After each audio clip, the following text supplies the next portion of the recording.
नमस्कार दोस्तों, मैं नीरज बैरागी स्वागत करता हूं आपके अपने YouTube channel SSC study point पर। आज हम करेंगे 11 जनवरी की शिफ्ट नंबर 4 का मैथ से सॉल्यूशन। तो चलिए शुरू करते हैं पहले प्रश्न से। पहला प्रश्न है हमारा, 10 मीटर लंबाई, 6 मीटर चौड़ाई और 8 मीटर ऊंचाई वाले एक घनाभाकार कमरे में रखी जा सकने वाली छड़ की अधिकतम लंबाई ज्ञात कीजिए।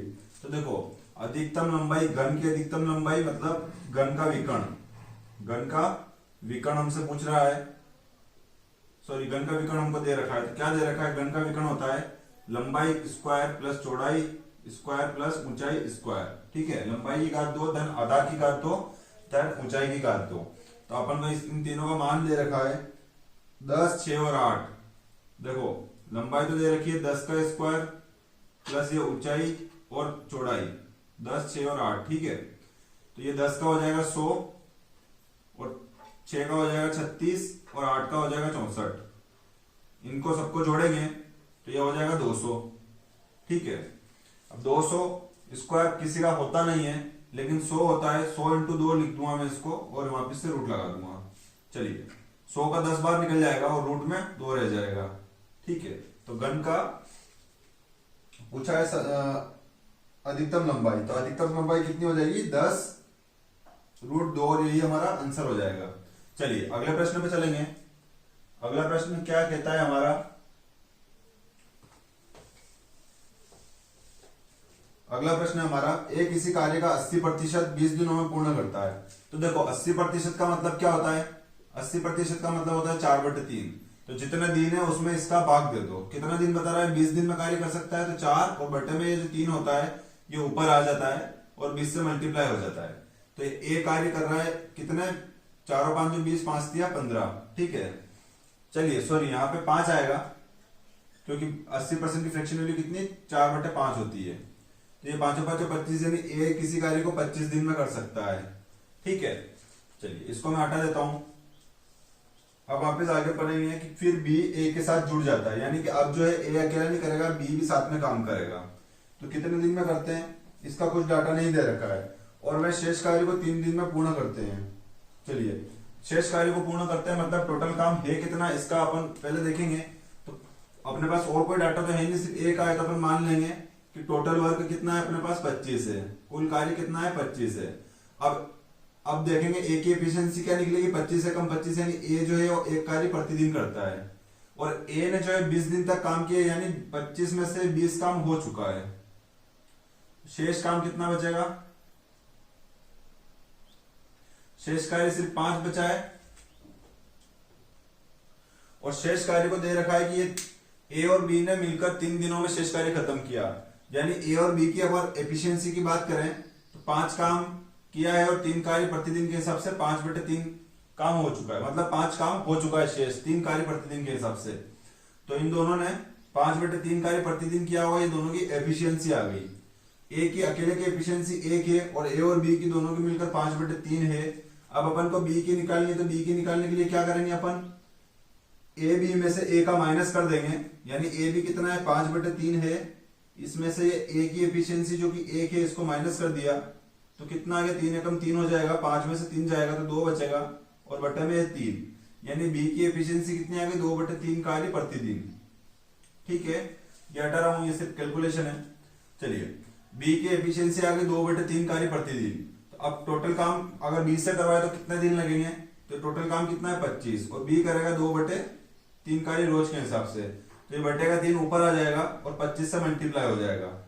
ठीक है, 25 दिया 75, क्योंकि 2 से ये ना तो 25 कट रहा है ना 3 कट रहा है, तो 25 दिया ये 75 हो गया। बटे में 2 का भाग लगाया तो कितना आ गया? 2 तिया 6, 2 7 14, 1 बचा और बटे में 2 ये। ठीक है, तो 37 से 1/2 हमारा आंसर हो जाएगा। चलिए अगले प्रश्न पे चलेंगे। अगला प्रश्न है हमारा, अगला प्रश्न है, एक आदमी का व्यय उसकी आय का 70% है।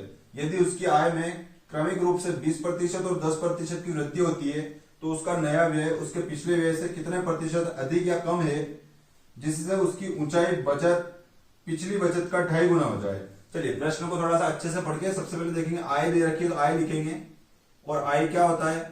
बचत। चलिए पहले व्यय लिख लेते हैं।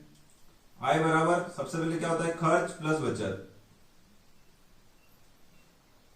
खर्चे को और बचत को जोड़ेंगे तो आय बन जाती है। आय मान ली मैंने 100, तो 100 में से 70 खर्च कर रहा है, 100 का 70% कितना होता है, 70 ही होता है। 100 में से 70 खर्च कर रहा है तो बचा कितना रहा होगा, 30 बचा रहा होगा। ठीक है, अब प्रश्न कह रहा है कि उसकी आय में क्रमशः क्रमिक रूप से 20% और 50% की वृद्धि हुई। यानी अगर आय 100 थी तो पहले 20% की वृद्धि यानी 120 और फिर 50% की वृद्धि यानी 150। ये 120 के लिए बटे में 100, ये 150 के लिए बटे में 100। ये 2 जीरो से 2 जीरो कट गए, ये 2 जीरो से ये 2 जीरो कट गए। 12 इंटू 15 कितना हो गया, 180। ठीक है, यानी अब जो नई आय है वो कितनी हो गई, 180 हो गई है। चलिए आगे प्रश्न कह रहा है कि खर्चा जो है वो कितना अधिक या कम है, बचत 2.5 गुना हो जाए। तो बचत जो है पहले 30 थी, 30 का 2.5 गुना कितना हो जाएगा, 30 का 2.5 गुना, ये पॉइंट हटाऊंगा बटे में 10, ये 0 से 0 कट गया, 25 से 75, यानी बचत कितनी आ गई, नहीं अब 75 आ गई। अब हम देखेंगे कि 180 रुपए कमा रहा है, 180 कमा रहा है और 75 ही बचा रहा है, यानी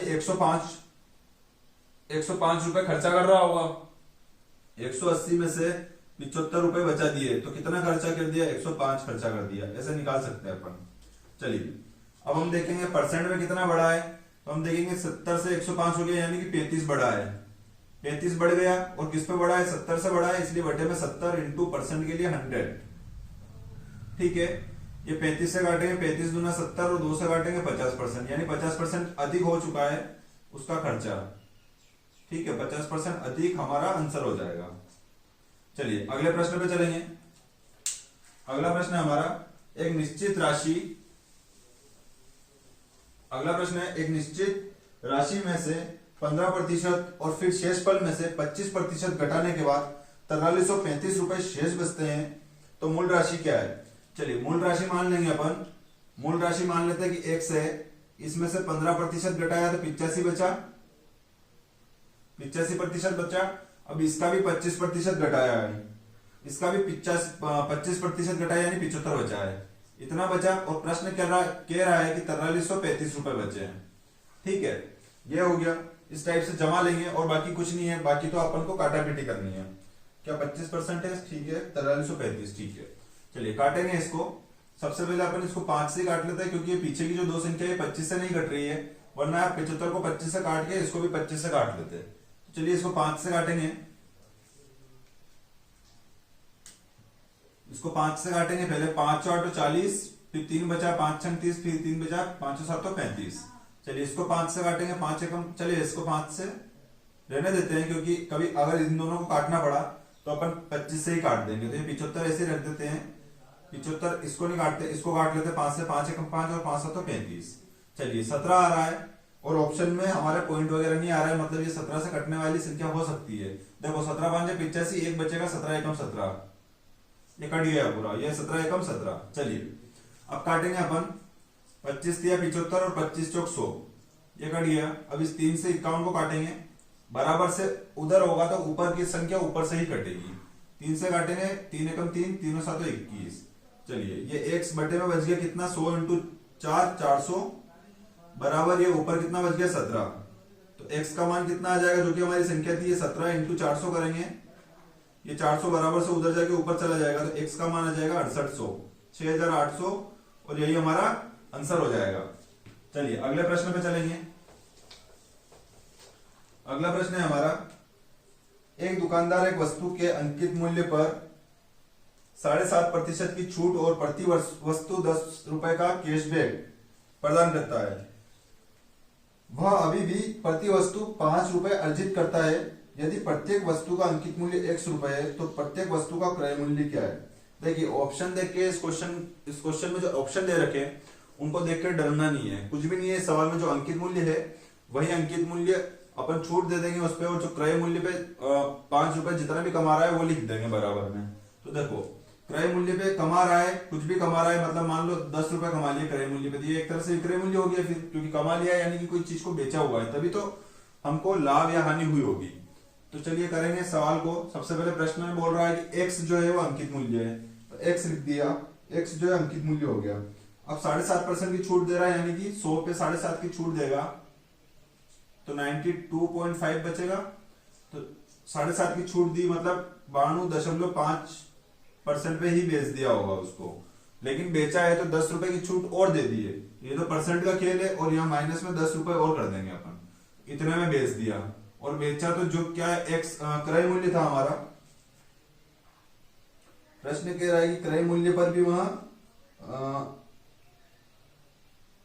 चलिए क्रय मूल्य मानेंगे अपन ए रुपए, क्योंकि क्रय मूल्य तो दे नहीं रखा है तो क्रय मूल्य मान लिया मैंने ए रुपए। ये एक्स अपन ने माना नहीं है, ये प्रश्न में ही दिया है कि अंकित मूल्य एक्स है, ये माना हुआ एक्स नहीं है। हम क्या हर सवाल में एक्स मानते हैं, लेकिन ये माना हुआ एक्स नहीं है, दिया हुआ है। तो क्रय मूल्य मानेंगे ए रुपए और इस पे चूंकि इसके ये तो विक्रय मूल्य हो गया एक तरह से, तो इसके बराबर में क्रय मूल्य नहीं विक्रय मूल्य रखेंगे। लेकिन विक्रय मूल्य तो यह तो क्रय मूल्य है, लेकिन इस पे क्या है कि लाभ हो रहा है, 5 रुपए अर्जित कर रहा है, तो ये एक तरह से विक्रय मूल्य के बराबर हो गया। चलिए अब अपन इसको सोल्व करेंगे। यहां से पॉइंट हटाऊंगा तो बटे में 10 लग जाएगा, 0 लग जाएगा, तो ये हो जाएगा 925। देखिए यहाँ पे ऑप्शन में 0.925 आ रहा है, यानी कि ये जो 3 जीरो है ये ऊपर जाके पॉइंट में कन्वर्ट हो जाएगा। तो देखो 3 संख्या से पहले पॉइंट लगाऊंगा मैं 925 और ये बटे से 1000 हट गया और इसका x में मल्टीप्लाई करूंगा तो x हो जाएगा और ये प्लस का 5 इधर आएगा तो ये माइनस का 5 हो जाएगा, यानी कि -10 और -5 -15 हो जाएगा। और ये हमारा क्रय मूल्य जो कि हमने a माना है, तो हमारा आंसर हो जाएगा 0.925x -15। ठीक है कि यही आंसर है हमारा। चलिए हमारा आंसर यही है और यही हमारा आंसर हो जाएगा। फिर अगले प्रश्न पे चलेंगे। अगला प्रश्न है हमारा, एक महिला 950 रुपए में एक वस्तु खरीदती है और इसे 1150 रुपए में बेचती है, तो उसका प्रतिशत लाभ। चलिए 950 में बेचा है, खरीदा है, क्रय मूल्य हो गया 950 रुपए और बेचा है यानी एसपी कितना बेचा है, 1150 रुपए में बेचा है। तो 950 की चीज को 1150 में बेचा यानी कि 200 रुपए कमाए हैं। और प्रतिशत में पूछा है क्या, प्रतिशत में पूछा है तो किस पे कमाया है, 950 पे, क्रय मूल्य पे ही पैसा कमाया जाता है, तो क्रय मूल्य ही लिखेंगे बटे में और परसेंट के लिए इंटू 100। चलिए ये 0 से 0 बढ़ गया। अब काटेंगे 5 चौका 20 और 5 से काटेंगे 5 एकम 5, 5 नहीं 45। इस 4 का गुणा 100 में हुआ तो कितना हो गया, 400 हो गया, बटे में कितना हो गया 19। 19 से काटेंगे 19 दूनी 38, कितना बचा 2 बचा तो 20 हो गया। 19 एकम 19 और पॉइंट आएगा, लेकिन ऑप्शन में अप्रोक्स पूछा है तो 21% हमारा आंसर हो जाएगा। चलिए अगले प्रश्न में चलेंगे। अगला प्रश्न है हमारा, एक साइकिल चालक और एक जॉगर एक निश्चित चाल से एक निश्चित दूरी तय करते हैं। यदि जॉगर साइकिल चालक द्वारा तय की गई दूरी, चलिए जॉगर जो है वो साइकिल चालक द्वारा तय की गई दूरी का 1/3 हिस्सा, यानी कि ये अगर 3 चल रहा होगा तो इसका 1/3 यानी 3 का 1/3 कितना हो जाएगा, 1 होगा, यानी कि ये कितनी दूरी चल रहा होगा, फिर 1 दूरी, इसका 1/3 कितना हो गया, 1 हो गया, तो ये क्या आ गई, दूरी आ गई, तो अपन यहां लिख देंगे दूरी। चलिए 1/3 हिस्सा साइकिल चालक द्वारा लिए गए समय से 2 गुना है। साइकिल चालक समय से ये जितना समय ले रहा है इसका 2 गुना जॉगर ले रहा है, यानी 2 गुना कर दूंगा मैं और यहाँ पे 1 कर दूंगा, तो ये क्या है, ये समय हो गया, ये हो गया समय, दूरी, और ये रेशो का है, ये हो गया समय का। चलिए 2 गुना समय में तय करता है। तो जॉगर की चाल और साइकिल चालक की चाल का अनुपात। चलिए चालों का अनुपात पूछा है, तो सबसे पहले चाल क्या होता है, चाल होता है दूरी बटे समय,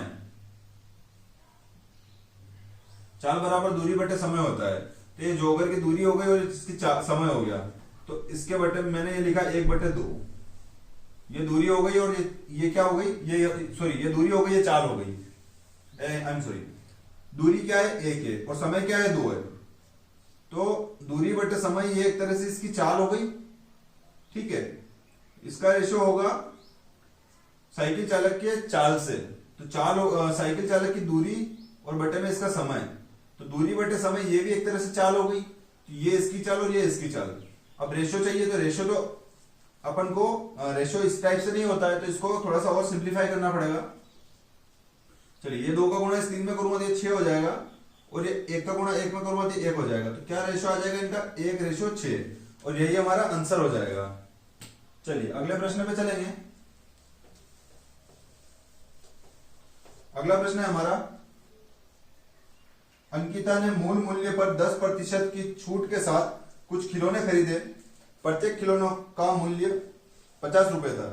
यदि उसने कुल 450 रुपए की बचत की तो उसने कितने खिलौने खरीदे। देखो 50 मूल मूल्य का मतलब होता है अंकित मूल्य, तो 50 रुपए अंकित मूल्य है और 10% की छूट इस पर मिली है, ठीक है। तो 5 रुपए, एक तरह से 5 रुपए की बचत करी है उसने एक खिलौने पर, एक खिलौने पे 5 रुपए की बचत करी है। अब प्रश्न कह रहा है कि उसने कुल अगर 450 रुपए की बचत की, 450 रुपए की बचत की, तो उसने खिलौने कितने खरीदे। देखो एक खिलौना खरीदा तो कितना बचत हुआ, 5 रुपए की। तो अगर 1 रुपए की बचत निकालूंगा मैं यहां से, तो ये जो है 5, ये इधर एक खिलौने के बटे में आ जाएगा। और अगर इस 1 रुपए को मेरे को 450 बनाना है, क्योंकि 450 रुपए की कीमत चाहिए, 450 रुपए जो बचत है उसी के बराबर में कितने खिलौने उसने खरीदे हैं। तो इसको 450 बनाने के लिए मैं 450 से मल्टीप्लाई करूंगा, तो 450 रुपए की बचत हो जाएगी। तो यहां भी मैं 450 रुपए से मल्टीप्लाई करूंगा। अब इस 5 से काटूंगा इसको, 5 नहीं 45 और ये 0 ऐसा कैसे ही। तो देखो 450 रुपए में उसने कितने खिलौने खरीदे, 90 खिलौने खरीदे। तो यही हमारा आंसर। स्थान से दूसरे स्थान तक यात्रा 180 किलोमीटर प्रति घंटे की गति से करता है और उसी मार्ग से 240 किलोमीटर प्रति घंटे की गति से प्रारंभिक बिंदु पर वापस आता है। यदि कुल समय 6 घंटे लगता है तो दोनों स्थानों के बीच की दूरी क्या है। तो देखो दूरी हो गई x, मान ली मैंने, दूरी है x। अब गया किस हिसाब से, दूरी बटे चाल कर दिया, ये हो गया समय, और प्लस यही दूरी वापस आया होगा, कितना आया होगा, 240 किलोमीटर प्रति घंटा, ये चाल हो गई। दूरी बटे चाल, ये भी समय हो गया, दोनों समय कितना हो गया, टोटल जाने में और आने में उसको 6 घंटे का समय लग रहा है। चलिए 240 का गुणा इधर, 180 का गुणा इधर, तो ये हो जाएगा 240 इंटू एक्स, प्लस ये हो जाएगा 180 इंटू एक्स, बटे में हो जाएगा 180 का गुणा किसमें, 240 में, बराबर ये हो गया 6। चलिए 240 और 180 कितना हो जाएगा, ये हो जाएगा 420, 420 एक्स हो जाएगा, बराबर ये 180 इंटू ये 240, इधर 6 से मल्टीप्लाई हो जाएगा। कट रहा हो, काटेंगे, ये देखो 6 से काटेंगे, 6 7 42 और 0, ये 0 से ये 0 कट गया। अब 7 से तो कटेगा नहीं, तो अपन x दूरी जो है वो मान लेते हैं। ये हो गया 18 गुणा 24 में करेंगे, 18 चौक 72, 80 लगी 7, 18 दूनी 36 और 7 43, और ये पीछे 0 ऐसा कैसी, बटन लगाएंगे 7, 7 से काटेंगे, 7 छंग 42, 1 बचा, 7 एकम 7, 5 बचा, 7 7 49, फिर 1 बचा, तो 7 एकम 7, तो ये दूरी हो जाएगी 617.1 किलोमीटर, और यही हमारा आंसर हो जाएगा। आगे और भी 1.4 है आगे, तो कोई दिक्कत नहीं है, 617 एक ही ऑप्शन में, तो यह हमारा आंसर हो जाएगा। चलिए अगले प्रश्न पे चलेंगे। अगला प्रश्न है बोर्डमास का, 16 इंटू 9 डिवाइडेड बाय 4 ऑफ 2। तो देखो 16 का गुणा 9 में डिवाइड करेंगे 4, और 4 ऑफ है तो ऑफ को पहले सोल्व करेंगे, 4 दूनी कितना हो जाएगा 8, और ये 8 है तो ये बटे में इसके आ जाएगा 9 के, फिर इस 8 को सोल्व करेंगे, 8 दूनी 16 और 2 का गुणा 9 में होगा, ऊपर तो अपन ने सोल्व कर दिया, कितना आ गया ऊपर टोटल 18 आ गया। ठीक है, चलिए कर ही देते हैं इसको पूरा। 16 इंटू 9 डिवाइडेड बाय 4 ऑफ 2 बटे में 3 इंटू 9 माइनस 6 माइनस का 2 डिवाइडेड बाय 4 ऑफ 1/2। चलिए ऑफ के लिए यहां से इंटू हो जाएगा, तो 4 दूनी ये हो जाएगा, ठीक है, और यहां से ये हो जाएगा 8, 4 दूनी 8, तो 8 जो है वो 16 इंटू 9 होगा, बटे में 8 लगेगा, इधर बटे में आ जाएगा 3 ऐसे कैसे रहेगा, और ये 9 में से 6 गया तो 3 बचा, और ये माइनस का 2 डिवाइडेड बाय ये 2 लग जाएगा, तो 2 से 2 कट गया, 1 बचा। ठीक है, ये 8 से कट जाएगा 2 बार, 8 दूनी 16, 9 दूनी ऊपर हो गया 18, बटे में हो जाएगा 3 तिया 9, 9 में से 1 गया तो 8 बचा। ठीक है, चलिए कहीं मिस्टेक की है अपन ने। 8 दूनी 16, 9 दूनी 18 ऊपर हो गया। ठीक है, चलिए 9 में से 6 गया तो 3 बचा, तो ये हो जाएगा 3 तिया 9, 9 में से 1 जाएगा तो बचेगा 8। कहीं ना कहीं मिस्टेक हुई है, देखो 3 इंटू 9 माइनस 6 माइनस 2 इंटू यहाँ पे 3 भी है, इंटू 3 है 2 के बाद, इंटू 3 डिवाइडेड बाय, तो देखो 2 का गुणा 6 में होगा, यहाँ पे 3 तिया 9 हो गया, और माइनस 2 इंटू 3 और फिर बटे में आएगा 2, 2 से 2 कट जाएगा, 3 तिया 9 और माइनस 3 कितना हो गया, 9 में से 3 जाएगा तो कितना बचेगा, 6 बचेगा, तो 6 दिया 18, 3 हमारा आंसर हो जाएगा। ठीक है, बोर्ड मास के क्वेश्चन में थोड़ा सा बहुत ध्यान रखना पड़ता है, बाकी कुछ नहीं है इन सवालों में। आगे प्रश्न में चलेंगे। अगला प्रश्न है, एक तेज लोकल ट्रेन 60 किलोमीटर प्रति घंटे से यात्रा के लिए धीमी लोकल ट्रेन से 30 मिनट कम समय लेती है। यदि धीमी लोकल ट्रेन की गति तेज लोकल ट्रेन की गति से 20 किलोमीटर प्रति घंटा कम है, तो धीमी लोकल ट्रेन की गति कितनी है। चलिए यहां से अपन इसमें ऑप्शन से करेंगे, क्योंकि ऑप्शन से थोड़ा सरल हो जाएगा।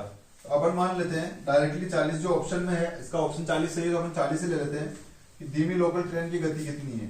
तो अपन मान लेंगे धीमी की गति कितनी है, 40 है। ये हो गई धीमी गति की ट्रेन, 40 किलोमीटर प्रति घंटा। अब जो है तेज वाली जो है उससे इसकी 20 कम है, यानी तेज वाली की 60 किलोमीटर प्रति घंटा होगी। ठीक है, ऑप्शन नंबर 3 देखेंगे अपन। ठीक है, चलिए अब जो है प्रश्न कह रहा है कि 30 मिनट का कम समय लेती है, ये वाली ट्रेन जो है 30 मिनट कम समय लेती है। टोटल 60 किलोमीटर चलना है, ये 60 मिनट में मतलब 1 घंटे में चल रही है 60 किलोमीटर, और ये चल रही है 60 किलोमीटर की दूरी बटे 4, तो कितना समय लगेगा, इसको इंटू 60 कर दूंगा तो मिनट हो जाएगा, 4 से काटूंगा 15 बार, 0 से 0 कट जाएगा, 1 सेकेंड। 60 किलोमीटर की दूरी है तो दूरी बटे में 4 करूंगा तो ये हो गई 4, ये 0 से 0 कट गया। ठीक है, इंटू करूंगा मैं 60 का, तो ये कटेगा 15 बार, और 15 से कितना होगा 90, यानी कि इसको 90 मिनट लगेंगे। ठीक है, इसको 60 लग रहे हैं, इसको 90 लग रहे हैं, लेकिन इसको 60 लग रहे हैं, इसको 90 लग रहे हैं, तो वास्तव में धीमी ट्रेन जो है वो इससे 30 मिनट का कम समय ले रही है। और प्रश्न भी ऐसे ही कह रहा है, यानी हमने जो है 40 किलोमीटर की चाल ली है, यही हमारा आंसर हो जाएगा इसमें। इस क्वेश्चन को, ऐसे क्वेश्चन को हमेशा ऑप्शन से ही करना है। ऑप्शन में ये क्वेश्चन बहुत जल्दी से हो जाएंगे, चाहे आप चारों ऑप्शन को भी एक एक करके चेक करोगे ना तो जल्दी हो जाएगा। अगर आप इसको कंसेप्ट लगाओगे, मेथड लगाओगे तो बहुत ज्यादा टाइम खराब हो जाएगा। तो चलिए अपन अगले प्रश्न पे चलेंगे। साक्षी और कोमल मिलकर एक कार्य को 10 दिनों में पूर्ण कर सकती है। साक्षी और कोमल मिलकर, साक्षी प्लस कोमल मिलकर एक काम को 10 दिनों में पूर्ण कर सकती है। कोमल जो है उसी कार्य को 22 दिनों में कर सकती है। कोमल जो है उसी कार्य को 22 दिनों में कर सकती है। चलिए, उन्होंने एक साथ कार्य करना प्रारंभ किया, परंतु साक्षी 3 दिनों बाद कार्य छोड़ दिया और कोमल ने अकेले शेष कार्य को पूर्ण किया। कार्य पूर्ण होने में कुल कितने दिनों की संख्या ज्ञात कीजिए। चलिए, टोटल कार्य कितने दिनों में हुआ, तो सबसे पहले हम देखेंगे टोटल कार्य है कितना। ये हो जाएगा 22 पंजे 110, यानी टोटल काम मान लिया मैंने 110, तो 10 से जाएगा ये 10 से कम 10, 10 से कम 10 और 22 पांजे 10। मतलब साक्षी और कोमल काम करेगी तो 11 काम रोज करेगी, और अगर कोमल अकेले करेगी तो 5 काम रोज करेगी। यानी जो साक्षी है ये कितना काम कर रही होगी, रोज 6 कार्य प्रतिदिन कर रही होगी, तभी तो दोनों मिलकर 11 काम हो रहे हैं। चलो, अब इन्होंने क्या किया कि 3 दिनों तक तो साथ में काम किया। 3 दिनों बाद क्या हुआ कि 3 दिनों के बाद साक्षी ने काम छोड़ दिया, तो 3 दिनों तक काम साथ में किया है, तो 3 दिनों तक तो 11 काम रोज किया है। 3 इंटू 11 करूंगा तो 33 काम तो दोनों ने साथ में किया। बचा हुआ काम कितना है, 10 में से 3 किया तो 7, और 10 में से 3 किया तो फिर 7, मतलब 77 काम जो है ये शेष बचा है। ठीक है, ये हो गया शेष काम। यहाँ पे 3 दिनों तक काम चला है। आगे देखेंगे अपन कि 77 काम है और 11 काम नहीं 11 नहीं होगा, ये अब तो अकेले करेगी कौन, कोमल। तो कोमल 5 का ही रोज के हिसाब से 77 करेगी, तो देखेंगे अपन 5 एकम 5, 2 बचा, 5 5 25, फिर कितना बचा, फिर 2 बचा, तो 2/5, तो 15 से 2/5 दिन तक कोमल ने किया, प्लस 3 दिन और दोनों ने मिलकर साथ में किया था, तो कितना हो जाएगा 15 और 3 18, सही 2/5 इतने दिनों में काम हुआ है। अब ये आंसर हमारे ऑप्शन में नहीं है, तो अपन क्या करेंगे, इसको और सिंप्लीफाई करेंगे, तो देखेंगे 15 18 5 90, 90 और 2 कितना हो गया 92 हो गया, और बटे में क्या है 5, तो 92.5 ये हमारा आंसर हो जाएगा। चलिए अगले प्रश्न पे चलेंगे। अगला प्रश्न है हमारा, एक घनाभ की लंबाई, चौड़ाई और ऊंचाई क्रमशः 24, 18 और 12 सेंटीमीटर। देखो घनाभ का जो क्षेत्रफल होता है वो होता है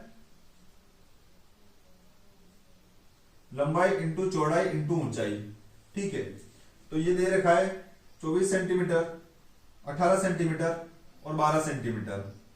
अब यही बराबर होगा किसके, जो कि नया एक घन बन रहा है, तो घन बना रहे हैं छोटे छोटे, ठीक है। तो घन की भुजा की लंबाई 6 सेंटीमीटर है, तो ये जो क्षेत्रफल है ये घन का क्षेत्रफल या घन का आयतन बोलते हैं, तो घन के आयतन के बराबर होगा। तो घन की एक भुजा 6 है, तो आयतन कितना हो जाएगा 6 इंटू 6 इंटू 6, ये बराबर है, तो चलिए बराबर भी लिख सकते हैं अपन को, 6 इंटू 6 इंटू 6। और कितने घन बनाए, तो x घन बनाए। देखो 6 से काटूंगा, 6 दूनी 12, फिर 6 से 3 बार जाएगा और 6 से 4 बार गया, तो कितने घन x घन माने थे, जो कि आंसर है आ जाएगा हमारा 4 के 12 और 12 दूनी 24, तो x का मान कितना आ गया 24, तो यही हमारा आंसर हो जाएगा। चलिए अगले प्रश्न में चलेंगे। अगला प्रश्न है हमारा, गीता और राधा के धन का अनुपात है 7:15। ये गीता और ये राधा, ये 7:15 का में धन का अनुपात है। राधा और सविता के धन का अनुपात, ये राधा और ये सविता, इन दोनों का अनुपात है 7:16। चलिए ये अनुपात और ये अनुपात हो गया। यदि गीता के पास 980 रुपए है, सबसे पहले तो यहाँ इसको सिंप्लीफाई करेंगे, जगह भरेंगे थोड़ा सा इसको, तो देखो 7 के आगे 7 लिख देंगे और 15 के पीछे 15 लिख देंगे, ठीक है। चलिए 7 7 कितना हो जाएगा 49 हो जाएगा, ये 15 7 105 हो जाएगा, और 15 इंटू 16 कितना हो जाएगा 225, 225 230 240, तो ये हो जाएगा 240।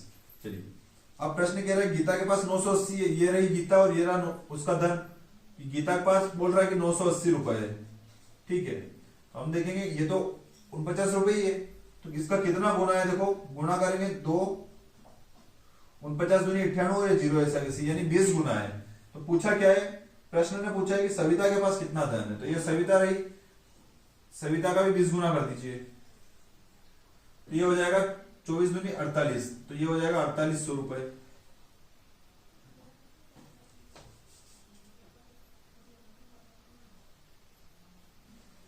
ठीक है। अगर प्रश्न पूछता है कि ये कौन है, ये हो गई राधा, राधा का कितना है, तो इसका भी 20 गुना कर दीजिए, क्योंकि ये सारा अनुपात है, और अनुपात में अगर यहाँ पे 2 का गुना होगा तो पूरे अनुपात में 2 का गुना होगा, तो ये अगर 20 गुना है तो सब 20 गुना हो जाएगा। इसका धन आ जाएगा 210 यानी 2100 रुपए, ठीक है। तो तीनों का हमारा आंसर आ गया है और यही हमारा आंसर हो जाएगा। चलिए अगले प्रश्न में चलेंगे। अगला प्रश्न है हमारा, एक पिज्जा के लिए पनीर और सॉस का अनुपात 1 कप से 1/2 कप है। पनीर और सॉस, पिज्जा बनाना है, तो ये पनीर हो गया और ये हो गया सॉस, ठीक है। ये अनुपात है 1 कप से 1/2 कप का अनुपात, तो ये 2 जो है इधर 1 से मल्टीप्लाई हो जाएगा, तो ये अनुपात हो जाएगा 1:2, ठीक है। चलिए 1/2 था, 2 यहां ऊपर आके 1 से मल्टीप्लाई हो गया। अब प्रश्न कह रहा है कि यदि रमा ने एक निश्चित संख्या में पिज्जा बनाने के लिए 15 कप सॉस का उपयोग किया, यानी यहां पे तो हमने 1 का कर रखा है, लेकिन प्रश्न के अकॉर्डिंग 15 कप यूज किया है, 15 कप सॉस का यूज किया है, तो उसने उस पिज्जा पर कितने कप पनीर का उपयोग किया है। तो पनीर का अपन से पूछा है, तो हम देखेंगे 1 का कितना गुना है, ये 15 गुना है, तो इसका भी 15 गुना कर देंगे, तो 15 दूनी कितना हो जाएगा 30, तो पनीर हमारा कितना हो जाएगा 30, हाँ आंसर क्या हो जाएगा 30। चलिए अगले प्रश्न पे चलेंगे। अगला प्रश्न है हमारा, एक संख्या 73, 115 और 185 को एक संख्या से विभाजित किया जाता है। विभाजित करने पर समान शेषफल प्राप्त होता है। ऐसी सबसे बड़ी संभावित संख्या बताइए। तो सबसे बड़ी संख्या अपन ले लेते हैं 14। ऑप्शन के अकॉर्डिंग करना पड़ेगा इसको। ये 73 है, ये 115 है और ये 185 है। जब भी ऐसा संख्या आएगी बड़ी से बड़ी संख्या ज्ञात कीजिए, छोटी से छोटी संख्या ज्ञात कीजिए। तो ऑप्शन में से देखना है कौन सी बड़ी संख्या है, 14। तो सबसे पहले 14 का भाग देके देखेंगे। 14 5 70 यानी 3 बच गया। यहां से 14 का भाग देंगे, 14 8 112, तो कितना बच गया, 3 बच गया। फिर यहाँ पे 14 का भाग देंगे, 14 1 14, कितना बचा, 4 बचा। 14 3 42, यहाँ पे भी कितना बचा, 3। तो देखो हर कंडीशन में शेषफल जो समान बच रहा है। तो यही जो 14 है हमारा, यही हमारा सबसे बड़ी संख्या हो जाएगी। ऑप्शन नंबर 3 हमारा सही आंसर हो जाएगा। चलिए आगे चलेंगे अगले प्रश्न पे। अगला प्रश्न है, एक बैंक 10% वार्षिक चक्रवृद्धि ब्याज प्रदान करता है। जब ब्याज अर्धवार्षिक रूप से संयोजित होता है, एक ग्राहक 1 जनवरी से 1 जुलाई को प्रत्येक वर्ष 3200 रुपए जमा करता है। वर्ष के अंत में ग्राहक को ब्याज के रूप में कितनी राशि प्राप्त होगी। तो चलो इसको देखेंगे। कोई भी चीज हो जैसे अर्धवार्षिक है, मतलब ये पूरा एक वर्ष का फैक्टर है। अगर अर्धवार्षिक करूंगा तो क्या हो जाएगा, ये 6 महीने हो जाएंगे और ये भी 6 महीने हो जाएंगे। लेकिन अगर इन दोनों को जोड़ूंगा तो ये पूरा क्या हो जाएगा, फिर वापस से 1 वर्ष हो जाएगा। ठीक है, यानी कि एक साल में अपन 2 साल को कन्वर्ट करते हैं। 2 स्केलिंग फैक्टर बन जाते हैं इसके। तो इसमें क्या हो जाता है, समय दुगना हो जाता है अगर अर्धवार्षिक आ जाए तो सबसे पहले अपन देखेंगे कि 10% दर है। तो देखो 6% 6 महीने लिखे थे। पूरे साल का अगर 10% है तो आधे साल का 5% और आधे साल का 5% हो जाएगा। यानी दर कितनी हो जाती है, आधी हो जाती है। तो 10% दे रखी है तो 10 का आधा करेंगे, 10 का आधा करेंगे तो दर कितनी मिल जाएगी हमको, 5% इस सवाल में। आगे समय कितना दे रखा है, 1 साल। तो समय कितना हो जाएगा, 2 साल 1 सेकेंड।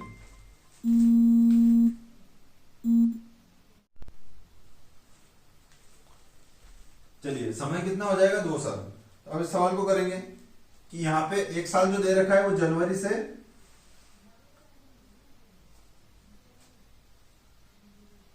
देगा जुलाई, फिर होगा अगस्त से दिसंबर। ठीक है, तो इसमें क्या है, ये दो बार समय की गणना हो रही है, 2 बार ब्याज ले रहा है। तो ये 2 साल इस टाइप से बनेगा। तो अपन देखेंगे पहले 6 महीने जनवरी से जुलाई तक तो उसने 3200 रुपए जमा किए। और प्रश्न कितना पूछ रहा है, प्रश्न पूछ रहा है कि ब्याज के रूप में, सिर्फ ब्याज पूछ रहा है। तो 3200 रुपए में पहले 5% लग गया 6 महीने में, यानी 1 साल। अपन स्केलिंग फैक्टर में 2 साल गिने तो 1 साल करके बात करेंगे। 2 जीरो से 2 जीरो कट गया, यानी पहले साल जो ब्याज आया वो कितना आ गया, 32 पंजे 160। तो पहले साल 160 रुपए का ब्याज आ गया। तो दूसरे साल भी इस 3200 रुपए में भी ब्याज तो लगेगा क्योंकि चक्रवृद्धि ब्याज है। तो दूसरे साल 160 तो ये लगेगा।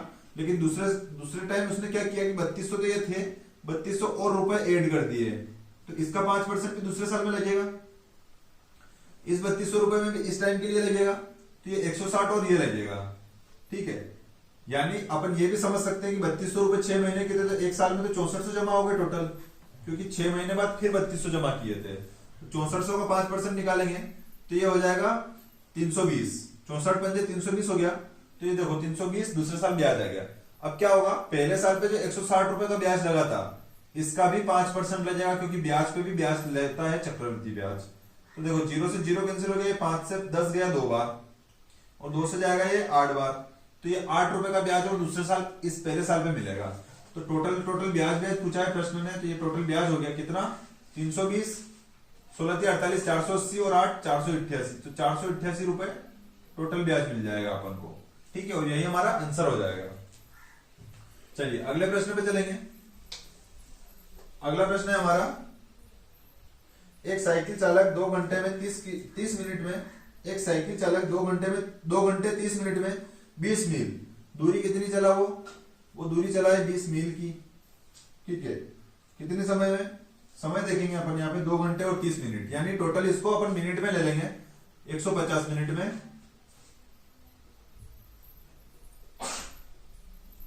20 मील चला है, ठीक है, यहां से देख लेंगे। चलिए, और बोल रहा है 1 घंटे 15 मिनट, यानी 1 घंटे 15 मिनट कितना होता है? 1 घंटे और 15 मिनट यानी कि 1 घंटा और 15 मिनट 75 मिनट। 75 मिनट में कितना चला है? 10 मील। तो 75 मिनट में चला है 10 मील, ठीक है। तो टोटल कितना चल गया? दूरी 30, और दूरी बटे लिख दिया मैंने समय। समय कितना है? ये हो जाएगा 225, और मिनट है इसलिए मिनट को घंटे में चेंज करने के लिए बटे में 60 लगाऊंगा, तो ये 60 उठ के ऊपर आ जाएगा, तो ये 60 हो जाएगा, यहां से 60 हट गया। तो ये क्या हो गया? ये दूरी बटे ये समय बराबर क्या हो गई? स्पीड, ठीक है। और क्या पूछा है? औसत गति। औसत गति बराबर होता है कुल दूरी यानी कि 30 मील और कुल समय यानी 225 मिनट। काट लेंगे इसको, 25 से नहीं कटेगा, 5 से काटे, 5 चौक 20 और 5 5 25, 5 6 30। चलिए, 15 3 45, 15 चौक 60, 3 से काटेंगे, 3 दूनी 6, स्पीड कितनी आ गई? 4 दूनी 8 किलोमीटर प्रति घंटा, ठीक है। इसको घंटे में चेंज किया तो 8 किलोमीटर प्रति घंटा हमारा आंसर हो जाएगा। चलिए अगले प्रश्न पे चलेंगे। अगला प्रश्न है हमारा, एक दुकानदार गलत वजन का उपयोग करते हुए वस्तु को क्रय मूल्य पर बेचने का दावा करता है और 25% का लाभ प्राप्त करता है। 1000 ग्राम के लिए वह किस गलत उपयोग का वजन करता है? तो देखो 25% का लाभ कमा रहा है, 25% का लाभ कमा रहा है, यानी कि 100 की चीज पे 125, 100 की चीज को बेच रहा होगा 125 में, है ना। और उसके बाद क्या कर रहा है? वो कम वजन, यानी कम वजन कितना? x, इतना तो वो उसके हिसाब से तोल रहा है, और बता कितना रहा है कि मैं 1000 ग्राम तोल रहा हूं, ठीक है। चलिए, ये 2 जीरो से 2 जीरो कट गए। अब क्या होगा? अपन क्या करते हैं, इसमें इसका गुणा करते हैं, तो ये हो जाएगा x, एक में एक गुणा किया तो x, और ये हो गया 125 इंटू ये 10 हो गया, ठीक है। तो x का मान कितना आ जाएगा? चलिए, कहां गलती की है अपन ने? प्रश्न कह रहा है, प्रश्न कह रहा है कि 25% का लाभ प्राप्त करता है, तो 100 की चीज को 125 पे बेचा, ठीक है। उसके बाद 1000 ग्राम के लिए वह किस गलत वजन का उपयोग करता है? तो ये कटेगा, 2 जीरो से 2 जीरो कट गया, ठीक है। 100 की चीज को 25 में बेच रहा है, 25% है, ठीक है। 1000 ग्राम के लिए वो किस चीज का उपयोग करता है? तो देखेंगे इसको, 25% का लाभ प्राप्त करता है, 100 की चीज को 125 में बेच दिया, किसका वजन उपयोग करेगा? चलिए यहां से देखें, वापस से करेंगे सवाल को थोड़ा सा। 25% का लाभ प्राप्त करता है यानी कि 25% की फ्रैक्शन वैल्यू लिख लेंगे 1/4, मतलब 4 की चीज को वो 5 में बेच रहा है, ठीक है। और यहाँ पे किस गलत वजन का उपयोग करता है? तो यहाँ लिखेंगे x का कम वजन यूज कर रहा है, और ये 1000 लिख रहा है। चलिए, अब ये इससे इससे कटता है, ये इससे इससे कटता है, तो काट सकते हैं अपन। मेरे को लगा गलत काटा था उस टाइम पे, 4 से काटेंगे इसको। चलिए अपन गुणा ही कर लेते हैं, ये 4x हो गया और बराबर ये 5000 हो गया, ठीक है। अरे सॉरी, इसका इसका गुणा कैसे हो सकता है?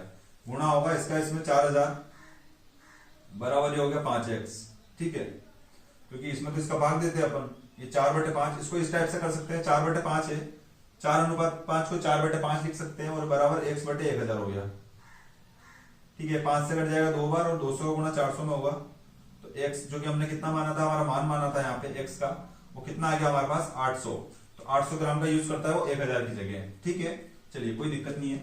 थोड़ा सा इस सवाल में मैं भी भटक गया था, लेकिन ये तरीका सबसे बेस्ट रहेगा।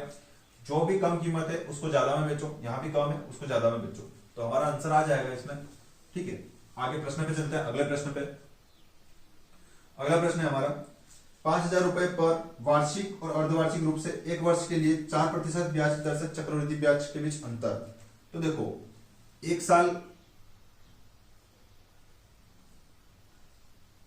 वर्ष अगर 1 है और दर कितनी दे रखी है? 4, और अगर वार्षिक कंडीशन है तो 1 साल में चक्रवृद्धि ब्याज 4% ही रहेगा।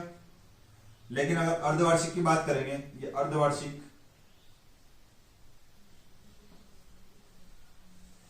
अर्धवार्षिक में वर्ष कितने हो जाएंगे? डबल हो जाएगा समय। अभी किया था वैसे सवाल, वर्ष हो गए, समय समय कितना हो गया? 2 साल,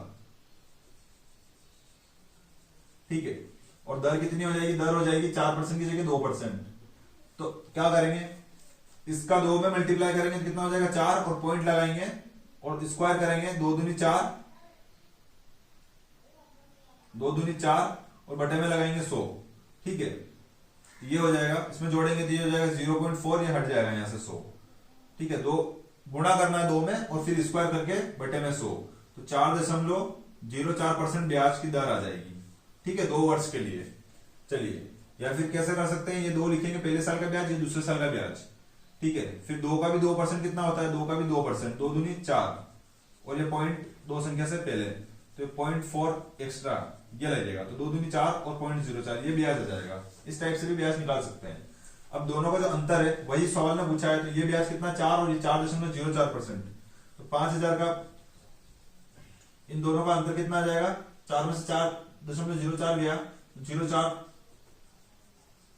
ये अंतर बचा, ये पॉइंट हटाया, बटे में 2 जीरो लगाऊंगा, ये 0 से 0 कट जाएगा, 4 का गुणा 5 50 में होगा तो कितना हो जाएगा, चलिए 0.4% है तो इसके लिए भी बटे में 100। ये पॉइंट हटाया था 100 लगा दिए, तो परसेंट के लिए बटे में 100, तो ये 2 जीरो और ये कट गया और ये 1 जीरो बचेगा बटे में, तो 5 से कट जाएगा 5 दूनी 10 और 2 से काटेंगे 2 दूनी 4, तो 2 हमारा आंसर हो जाएगा। चलिए अगले प्रश्न पे चलेंगे। अगला प्रश्न है हमारा, चलिए ये आज की शिफ्ट 11 जनवरी की